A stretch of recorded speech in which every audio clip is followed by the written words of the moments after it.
예, 올해 이제 4월 달에 참여대 사무처장 임기를 마치고 4월 달. 예, 몇 년 하신 거죠?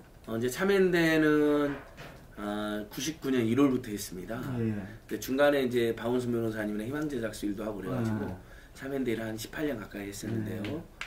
근데 이제 협동사무처장 3년, 사무처장 2년 이렇게 5년 동안 이제 주요 실무 총괄 역할을 했었죠. 그래서 마치고 좀 지치기도 하고 또 한 조직이 오래 있으면 이렇게 관성이나 타성에 젖어들 수 있잖아요, 스스로도. 그래서 또 다른 동료들이나 후배들이 더 열심히 하는 것을 그런 기회도 드리고 보자, 그게 맞겠다 싶어서 종합적으로 고민해서 일단은 사직을 하게 됐고, 사직하면서 촛불 시민혁명을 계승한다는 관점에서도 또 문재인 정부가 잘 되기 위해서도 또는 시민사회운동이 정권은 바뀌는데 기여를 했지만 정말 국민들의 삶에 제대로 기여하기 위해서라도 그렇다면 결국 민생 경제 이슈에 파고 들어가야 된다. 민주주의가 회복되고 남북관계가 발전해도 결국 국민들은 자기 집에서 식구들하고 모여가지고 이번 달 월급이 얼마며 교육비, 주거비, 의료비, 통신 비자비, 교통비가 얼마인지를 식구들이 고뇌를 하실 것이다. 어린 자제들이 있으면 부부끼리, 성인 자제들이 있으면 심지어는 아이들 이제 성인 자제들과 같이 논의할 거다. 결국 그러면 국민들의 소득은, 그러니까 노동자, 임금 노동자들은 임금이 올라가고 중소상공이나 중소기업들은 수입이 늘어나고 그렇게 늘어난 소득으로 이른바 소비를 해가지고 내수 진작해서 이제 이게 소득주도 성장론이잖아요. 근데 저는 그때도 소득주도 성장 이름이 너무 어렵다. 소득 증대를 통한 경제 활성화론이라고 해야 된다라고 주장을 했습니다. 저는 지금도 그렇게 바꿔야 된다고 생각을 해요. 소득 주도 성장은 말이 어렵습니다. 사실 그 전에 임금 주도 성장이라는 말을 이제 채경한. 그러니까 지금 자유당이 소득 주도 성장이나 최저임금 인상을 공격하는 것은 저는 말도 안 된다고 생각을 해요. 왜냐하면 이미 박근혜 때 본인들도 공약이 돈이 도는 경제 민주화하겠다. 홍준표까지 어찌됐든 최저임금 10,000원 달성하겠다. 그렇죠. 그리고 무슨 초이노믹스니 그네노믹스니 해가지고 임금 주도 성장론 본인들이 이야기했습니다. 그게 임금 올려가지고 사람들 내수 수출 대기업하고 국제 경제 정세는 언제든지 유동적이고 수출 대기업만 의존해갖고는 안 되기 때문에 낙수효과가 안 일어나고 본인들 돈은 잘 알고 했는데 이제 와서 막 그때 나라 망할 것처럼 호들갑 떠는 건 굉장히 잘못됐다. 다만 이제 단도직입 들어가면 정부에서 문재인 정부 역시 사실 소득주도 성장의 말도 어렵게 한 것부터가 좀 저는 관념적으로 접근한 면이 있다. 국민들이 실생활로 하면 소득주도 성장의 말을 쓰는 게 아니에요. 국민들은 그런 표현을 들어본 적이 없거든요. 원래 임금주도 성장. 국민들이 좋아하는 말은 소득 증대, 소득 증대. 우리 집에 월급과 수입이 늘어나는 거. 그렇게 되면 자연스럽게 외식도 한번 하고 여행도 한번 하고 자식들한테 용돈도 좀 더 주고 물건도 더 사고 밀림 먹고 이렇게 되는 거잖아요. 그게 내수가 활성화되고 소비가 진작되는 거였거든요. 그래서 저는 지금 이미 이제 늦었을 수 있겠지만 어쨌든 국민들의 특히 저소득층, 서민층의 소득을 증대시켜서 내수를 진작시켜서 경제를 활성화하자라는 것으로 설명을 좀 더 쉽게 하고 표현도 쉽게 했으면 좋겠다는 것이고 어쨌든 그거에 의해서 1만 원 공약도 나왔고 문재인 대통령이 16%대로 올린 건 매우 잘했다. 근데 이제 제가 올릴 때도 중소상공인들이 분명히 그걸 감당하지 못하는 분들이 나올 거다. 그런 대책들을 사전에 세우거나 병행했으면 좋을 거라고 여러 번 이야기했는데 사실 그 부분이 미약해서 논란이 커졌습니다. 이제 예를 들면 방향으로는 알고 있다고 생각을 해요. 문재인 정부나 청와대나 경제부처에서도. 근데 정말 피부에 막 절절할 정도로 그걸 병행하거나 또는 전제하거나 병행해야 된다라는 절절함이나 거기에 대한 현실 파악은 조금 미흡한 부분이 있었다고 생각을 해요. 그러니까 저희는 분명히 못 주는 사람들이 나오니까 예를 들면 임대료 문제, 건물주 임대료 문제, 폭등시키는 문제, 그 다음에 신용카드 가맹점 수수료 문제, 그 다음에 가맹점 본사, 이제 가맹점이나 대리점 같은 경우는 대리점 본사나 가맹점 본사가 있으니까 그들의 과도한 로얄티 문제를 사전에 상당히 완화를 시켜놔야 된다. 그렇죠. 그럼 최저임금 인상분을 감당하고 남는 거거든요. 그러니까 작년에 비해서 올해 이제 최저임금 1인당 한 20만 원 올랐습니다. 2명이 알바를 했으면 40만 원 올라가잖아요. 3명이 알바를 했으면 60만 원 올라가고. 만약에 매출은 그대로인데 매달 60만 원 지출되면 이 중소상공인 중소기업하고 노동자 소득은 상당하게 플러스섬이 그런 경제민주화제가 선제되지 않으면 제로섬이 돼요. 중소상공인이 200만 원 벌던 거 그냥 일이 300만 원 벌던 거에서 일이 내가 200만 원 벌던 거에서 이분이 이제 월급 20만 원 오르면 내 20만 원은 일이 이전하는 게 돼버려요. 근데 그게 플러스섬이 되려면 이분이 220을 받게 해줬어야 돼요.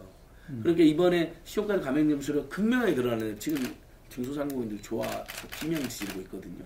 실제 5억에서 10억 구간 자영업자들 같은 경우는 가맹점수를 이번에 조치해서 한 달 1년에 500만 원 정도 일하는데요. 예. 그럼 500만 원 제가 만약 이제 한 파리바게뜨 점주님 자기가 직접 이야기했는데 500만 원 한 550 인하 되는 것 같다고 자기가. 그럼 그 파리바게뜨 점주님 입장에서는 알바 3명 써가지고 60만 원씩 올랐고 1년이면 12달에서 6, 22, 6, 1은 6 720만 원 올랐잖아요. 근데 550만 원 정도가 소득이 자기한테 오면 해볼만 하잖아요. 그렇죠. 이건 최저임금 시효과 가맹점수로 인하분으로 최저임금 하고 또 심지어 일자리 안정자금도 일부 준다니까 혹시 그렇죠. 그것도 맞는 조건 맞으면 그것도 쓰고 그 다음에 이제 전 사회적으로 건물주들도 경기가 안 좋으니까 예를 들면 좀 뭐 궁중격파 사태처럼 올리지 말고 좀 그래도 동네 건물주들은 생각 있는 건물주들은 이렇게 경기 안 좋을 때는 이렇게 임대료를 동결시켜주고 그런 분들 꽤 있거든요. 그렇죠. 그렇게 좀 해주면 예를 들면 다른 사람 조금만 더 열심히 하면 매출을 늘려가지고 이렇게 감당이 되는 그런 희망이 있잖아요.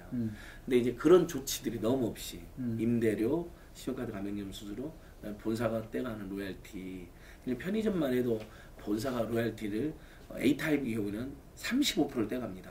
그러니까 1,000만 원 한 달에 벌어봐야 350만 원 본사가 먼저 가져가요. 그 남은 650만 원에서 건물주 임대료 200만 원 주고 시효카드 가맹점수로 한 50에서 100만 원 주고 그러면 남는 게 사실은 거의 없고 엄마 아빠가 같이 하는데 알바 청년 3명, 2명, 3명 주면 사실 본인들이 100에서 200만 원 남는 거거든요. 근데 그 일면 지금 이제 얼마 전에 편의점 자율 협약했잖아요. 우리 김상조 위원장이랑 다 참여해가지고 출점 제한 인지한다는 거잖아요. 그 다음에 본사가 최저 수익을 보장해주기 위해서 노력한다 앞으로 뭐 이런 그걸 사실은 선제적으로 더 해놨으면 이렇게까지 논란이 되지는 않았을 것이다. 이런 아쉬움이 있죠. 근데 어쨌든 방향은 옳았다. 다만 선제적인 준비가 안 됐던 부분, 병행하는 준비가 안 됐던 부분 대단히 아쉽다. 집권 3년 차는 그런 혼선을 최소화하기 위해서 치밀한 그러니까 저는 서민들과 노동자, 서민, 중산층들, 저소득층들의 소득을 증대해서 내수를 진작시키는 거 말고는 방법이 없다고 보고 있습니다. 이것은 저 이야기가 아니라 최근에 한국은행 보고서, 뭐 OECD 보고서 다 강력한 내수 진작을 해라고 나와 있거든요. 대한민국 경제는 수출 늘어나고 있잖아요 지금. 근데 고용 없는 성장이잖아요. 대기업들만 이득 많이 가지고. 그러니까 이걸로는 더 이상 안 되는 거거든요. 그러니까 이미 모든 유력한 국내 기관, 국내 경제를 통과한 기관들이 주장하는 대로 강력한 내수 진작인데 그러면 소득 증가하는 방법밖에 없는데 그래서 이대로 가되 다양한 걸 이번에 시험까지 가맹점수로 진짜 대폭 인하됐거든요. 그 중소상공인들이 대통령님 감사합니다 만세를 불렀고 화제가 될 정도로 현수막도 지금 뭐 전국적으로 몇천 개를 거셨대요. 그분들이 자발적으로 그런 정책들 그다음에 건물주들이 최대한 임대료 인상을 좀 자제할 수 있는 사회적인 분위기, 상생하는 분위기. 정권을 흔들 만한 뭐 김능덕 대표님 더 잘하시겠지만 정치적 분석 전문가니까 순항하고 있었잖아요. 근데 최저임금 인상 때 딱 정확하게 이거다.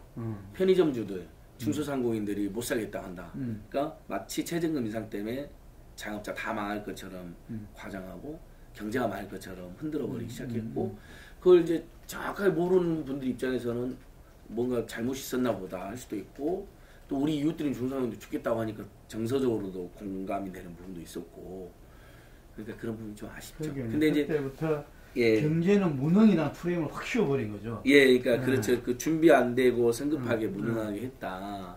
그다음에 소득주도 성장이라는 말도 어렵고 근데 장하성 실장은 어디서 하냐한테 강남에서 부자로 잘 살고 있더라. 이제 이렇게 대비가 악의적인 프레임에 빈민 딱 주기 좋게 돼버렸던 거죠. 근데 이런 준비를 5월 9일 인수위가 없었던 거니까 대선이 조기했던 게 인수위가 없었던 것도 저는 영향을 끼쳤다고 봐요. 그러니까 그런 방향은 이미 나와 있었거든요. 근데 최저임금 인상은 6월 달에 최저임금위원회에서 결정하잖아요. 6월 말에 법회에서. 덜컥 해버린 거예요. 어떤 면에서 보면. 이렇게 선제적으로 병행할 준비가 안 됐을 때. 그리고 그때부터 논란이 되기 시작한 거거든요. 이제 2017년 말로 가면서 뭐 내년에 오른다, 16%가 오른다 하면서 2018년 1월, 그 2017년 가을, 겨울부터 2018년 봄에 엄청난 보도가 쏟아진다. 보도 분량이 어느 정도 되냐면 박근혜 정부 때 한 달치 최저임금 보도가 문재인 정부에서 하루에 쏟아져 나와요. 딱 예를 들면 이제 수구적이거나 또는 극단적 보수적인 분들 입장에서는 잘 걸렸네 하고 뭐 너무 몰아쳐버린 거죠. 근데 저는 이제 그 부분에서 자유한국당의 태도가 굉장히 잘못됐다. 본인도 주창했던 거. 예를 들면 선제적이나 병행했어야 했다든지 인상률이 너무 높았다든지 이런 지적은 있을 수 있는데 그런 지적할 수 있잖아요. 얼마든지. 뭐 네, 그렇게, 그 자체가 문제라고. 그 자체로 최저임금 때문에 나라가. 근데 다른 건데 최저임금 때문에 나라가 망할 수가 없고요. 대한민국 그리고 경제. 이게 무슨 좌파 경제 정책도 아닌데. 아니죠. 예. 기껏해서 지금 그래서 많이 올랐다가는 올해 최저임금이 월급으로 157만 원 선인데 주유수당을 줘야 157만 원입니다. 그러니까 주유수당 안 준 데 많거든요. 절반 이상이. 주유수당 빼면 130만 원대요. 130 한 5, 6만 원밖에 안 돼요. 근데 우리가 일상적으로 대한민국에 살려면 한 달에 2, 300은 있어야 되잖아요. 근데 그걸 월급으로 다는 못 받는다 하더라도. 그래서 보통 우리가 사람 소개하고 사람 뽑을 때도 뭐 최소 월 200은 줄게, 맞춰줄게 이런 말 하잖아요. 일상적으로. 그게 딱 최저임금 10,000원이거든요. 시급으로 치면. 저는 그러니까 이제 만약에 그런 일부 뭐 조선일보나 중앙일보의 보도, 한국경제신문의 막 폐악, 자한당이 그렇게 흔들었어도, 그러면 그것들이 이제 준비가 잘 되어가지고 아까 말씀드린 것처럼 신용카드 가맹점 수는 상당히 인하되고 일종의 돈이 도는 경제민주화 조치가 선행돼가지고요. 감당하는 조치가 있었으면 그걸 돌파할 수 있을 거라고 생각을 해요. 근데 이미 2018년도에 엄청나게 공격을 받아가지고 2018년 최저임금 인상률이 10%로 떨어졌습니다. 시급 10,000원을 하면 또 올해도 16%를 올렸어야 했거든요. 그러니까 그리고 대통령이 사과까지 했잖아요. 이렇게 되면 공약을 이행할 수가 없게 됐다.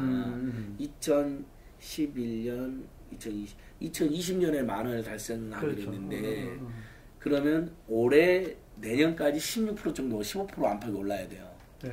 그러니까 그때 대통령이 그래서 이례적으로 사과도 했어요. 공약을 못 지키게 됐는데 어쨌든 감당하기 어려운 분들이 있으니 16%에서 10% 정도로 떨어졌다 인상률이. 그러니까 이미 대통령은 한번 사과했고 속도 조절은 된 겁니다. 당시 한번. 다만 작년에 16% 올해 10%가 또 오르면 내년에 어쨌든 또 부담이 되겠죠. 중소부분들이. 그분들 입장에서는 내년에도 한 번 더 속도 조절이 돼야 된다는 의견을 주시는 거거든요. 그러니까 인상률이 조금 더 둔화됐으면 하는 거잖아요. 근데 지금 분위기상으로는 10% 이상 못 올리죠, 내년에. 왜냐면 죽겠다고 나선 분들이 있었고 어쨌든 그게 그 자한당이나 조중동식으로 말한 악의적으로 공격하는 거 말고 실제로 부담이 되고 어려운 분들이 있었던 건 사실이기 때문에 불가피하게 속도 조절이 있을 것이다 저희는 전망하고 있는데 그래도 그것이 너무 떨어져서는 안 된다. 내년에 10% 인상률이 적용됩니다. 근데 내년 이제 건드릴 수는 그건 못 건드립니다. 다만 정부가 그것을 그걸 감당할 수 있도록 이번에 카드 가맹 수를 대폭 인하했기 때문에 이분들에게는 엄청난 힘이 감당할 수 있는 능력이 되는 거 상당 부분. 그리고 실제 그 중소상공인 650만 명 중에 자영업 최저임금 영향을 받는 분들은 어떤 분들이냐면 고용원이 있는 자영업자들 영향을 받잖아요. 고용원이 없이 나 혼자 장사하는 데는 그렇죠. 최저임금 인상되면 오히려 좋아요. 왜냐하면 옆 동네 애들이 다 최저임금 올라갔고 우리 집 와서 한 번 더 먹고 가네 이렇게 되는 거거든요. 근데 월급 줄 사람 없기 때문에 뭐 가끔 뭐 자식들 와서 도와준다든지 이렇게 되는 거잖아요. 영향을 받는 분은 160만 명 정도 되는 고용원이 있는 자영업자거든요. 그러니까 모든 자영업자가 망한다는 것은 처음부터 통계상으로도 비약이죠. 근데 이 160만 고용원 있는 자영업자들이 있는 160만 명 구간이 보통 연매출 5억에서 30억 사이가 가장 많습니다. 예를 들면 뭐 알바생 뭐 2명도 쓰고 3명도 쓰고 이러는 거죠. 이분들이 이번에 시효과 강화인수료가 아까 말씀드린 것처럼 뭐 평균 뭐 최소 200만 원에서 최대 뭐 1,000만 원, 2,000만 원까지 인하가 되기 때문에 시효과 내년도 이제 10% 인상이 적용돼도 상당히 좋고 거기다 건물주들이 좀 상생의 지혜만 좀 발휘해 주시면 더 도움이 되고 임대료 인상을 뭐 조금 자제해 준다든지 거기다가 이제 지금 편의점 가맹점들도 본사에 지금 갑질 많이 지금 바로잡고 있거든요. 출점 제한도 하기로 했고. 근데 그리고 이제 여기서 한 가지 꼭 짚어야 될 게 중소자영업자들이 가장 어려워진 첫 번째 원인은 최저임금은 아닙니다. 폐업을 하거나 장사를 지금 허덕이는 분들의 가장 첫 번째 원인은 과당 경쟁입니다.